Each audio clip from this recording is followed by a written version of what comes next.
आज हम लोग बात करने जा रहे हैं कि अगर जो एक इमाम है, एक ज़माने का इमाम है, एक वक्त की हुज्जत जो है, अगर वो किसी के बारे में कुछ कह दे, अगर किसी के बारे में कोई चीज़ हराम कर दे, अगर किसी के बारे में कोई चीज़ अच्छी या बुरी कह दे, तो वो किस तरीके से पेश आती है, वो कुन फयकून के जो मालिक है वो किस तरीके से ये चीज़ें जो है वो आपके सामने कुछ ही वक्त में जो है वो दरपेश आ जाती हैं और उससे आपको क्या सीख लेनी चाहिए। और फिर हम लोग कंपेरिजन करेंगे इस वाक़े का बादशाह इमाम हुसैन अलैहिस्सलाम के साथ कि जिसने जो पूरी शहादत का एक सिलसिला है एक यजीद मलून शख्स ने किस तरीके से करवाया और फिर उसके साथ क्या क्या सलूक हो सकता है, क्या क्या चीज़ें हो सकती है, इन सब पे एक कंपेरिजन स्टडी करने जा रहा है। सब पे बात करें। सामने पर्दा उठा कर आ गए हैदर, अली का जो अली है वो मेहदी जो वली है, जो अव्वल आखिरी है उसी की खुसरवी है,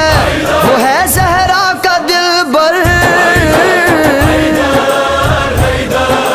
बात का आगाज करते हुए आज हम लोग बात करने जा रहे हैं 10वें इमाम के ऊपर। एक वाक़या जो है वो एक बेस्ड है और ये बहुत ही ज़्यादा इंपॉर्टेंट वाक़या है। मैं आपको एक कंपैरेटिव स्टडी के तौर पे ये वाला वाक़या है जो सुनाने जा रहा हूँ, बताने जा रहा हूँ, वाज़ेह तौर पे दिखाने जा रहा हूँ कि इसके अंदर क्या क्या बातें हुई, क्या क्या वजूहात है, क्या क्या एक्सप्लेनेशंस हैं जो आप इसमें से ले सकते हैं, समझ सकते हैं, इसके क्या इंटरप्रिटेशंस है, क्या इसके इंस्पिरेशंस है जो आप समझ सकते हैं। इन सब पे बहुत ही ज़्यादा एक इंपॉर्टेंट वाक़या है जो आपके सामने आज पेश करने जा रहा हूँ कि अगर इमाम जो है वो किसी के बारे में कुछ कह दे तो वो किस तरीके से पेश आता है, क्या क्या जो वजूहात है वो होती है। हालांकि जो जितने भी आरफीन और जितने भी मौला के सच्चे आशिक हैं वो तो जानते ही है, लेकिन इन जनरल जो है ये बात जो है मुझे कहने की बहुत एक वाक़े के फॉर्म में ज़रूरत थी, तो मैंने सोचा क्यों ना बताया जाए।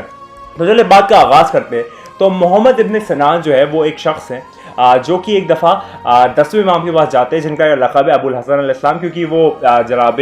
11वें इमाम इमाम हसन अलैहिस्सलाम के वालिद थे तो उनको अबुल हसन भी कहा जाता है। तो जो 10वें इमाम है उनके पास मोहम्मद इब्न सिनान जो है वो जाते हैं और कहते हैं अब सलाम व प्याम पेश करते हैं। फिर मेरे मौला ज़माने की हुज्जत जो है उस ज़माने की हुज्जत जो फरमाती है कि ऐ मोहम्मद क्या कुछ हुआ है, फ़रज के जो फैमिली है, फ़रज का जो ख़ानदान है उनके यहाँ कुछ हुआ है, जो कि मदीने का गवर्नर था उसके यहाँ कोई ख़ानदान में कुछ हुआ है, कोई ऐसी वाक़या पेश आया है। तो मोहम्मद इब्न सनान जो है वो फरमाते हैं जी मेरे मौला जो उमर है वो मर गया। अब उमर जो है यहाँ पर जो फ़रज की एक फैमिली उसका एक शख्स था वो जो है वो मर गया होता है। तो फिर यहाँ पर वो आके ख़बर देते हैं मेरे मौला को। मेरे मौला तो सब वैसे सब जानता ही हैं, लेकिन एक वाक़या दर्ज करने के लिए मेरे मौला जो है वो मोहम्मद इब्न सनान से ये चीज़ें पूछ रहे हैं। उसके बाद मेरे मौला फरमाते हैं कि शुक्र खुदा और सारी तारीफ़ें खुदा के लिए, यानी कि उसकी मौत की खबर पे, उमर की मौत की खबर पे, उमर ये जो है ये अपने 10वें इमाम के ज़माने वाला है ना, तो काफ़ी बात वाली बात हो रही है कि उमर की मौत पे मेरे मौला फरमाते हैं कि ये जो फ़रज की फैमिली का शख्स था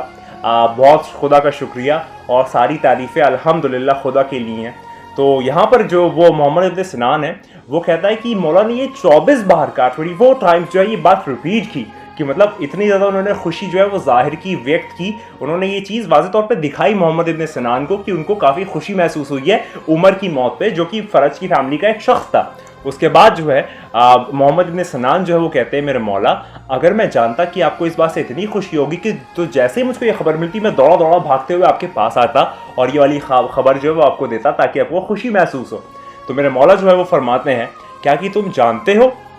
कि मैं इसको कंडेम क्यों करता हूँ और इसने क्या वाक़या किया था, आखिर ऐसा क्यों है कि मैं इसकी मौत की खबर पे खुश हुआ। तो जो मोहम्मद इब्न सनान है वो कहते हैं नहीं मेरे मौला मैं नहीं जानता आखिर क्या वाक़या है, क्या चीज़ है जो आप इतना खुश हुए। तो मेरे मौला फरमाते हैं कि एक दफ़ा ये जो उमर शख्स था ये मेरे वालिद मोहम्मद इब्न अली यानी कि हमारे 9वें इमाम मोहम्मद तक़ी अलैहिस्सलाम जो है उनके पास आया था और एक पूरा वाक़या जो है वहाँ पर पेश करते हैं मेरे मौला कि वहाँ पर आके ये मौला से पूछता है कि एक इशू था कोई और इशू के रिवोल्यूशन में वो कोई चीज़ एक्सप्लेनेशन चल रहा था उमर।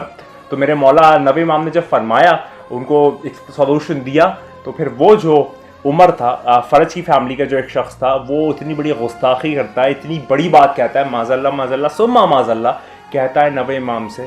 कि आप तो शराब के नशे में,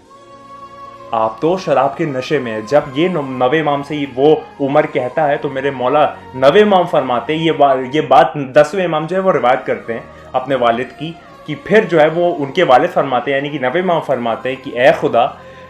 तू जानता है कि इन दिनों पे मैं रोज़ा रख रहा हूँ, यानी कि इन दिनों में मैं रोज़ा रख रहा हूँ और इस तरीके से ये जो उसने कहा है इसको एक टेस्ट बना दे, एक मिसाल बना दे कि जैसे इसको एक होता है ना जंग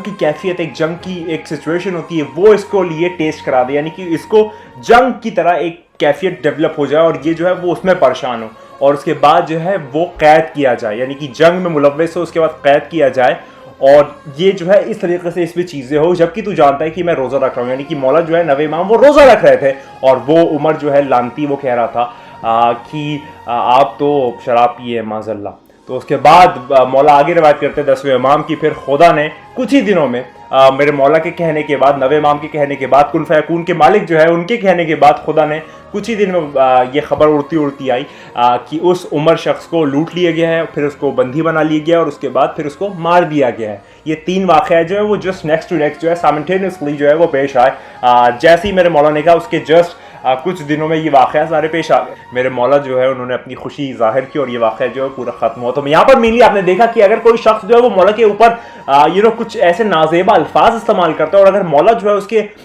उसके बरखिलाफ जाके अगर कुछ दुआ कर देते हैं, जबकि वो रहमो करीम वाले, लेकिन फिर भी एक मिसाल कायम करने के लिए, जबकि वो इतनी बुहरमती कर रहा था, मेरे मौला नवे इमाम ने कहा कि ऐ खुदा तू जानता है कि मैं रोज़े रख रहा हूँ, तो फिर इसको जो है वो एक वॉर की सिचुएशन में राइज कर दे, इसको कैप्टिवेट कर दे और उसको आखिर में फिर एग्जीक्यूट कर दो। देखिए फिर कुछ ही दिनों में वो लूटा गया, फिर वो पकड़ा गया और फिर उसको मार दिया गया। उमर जो कि एक फैमिली था,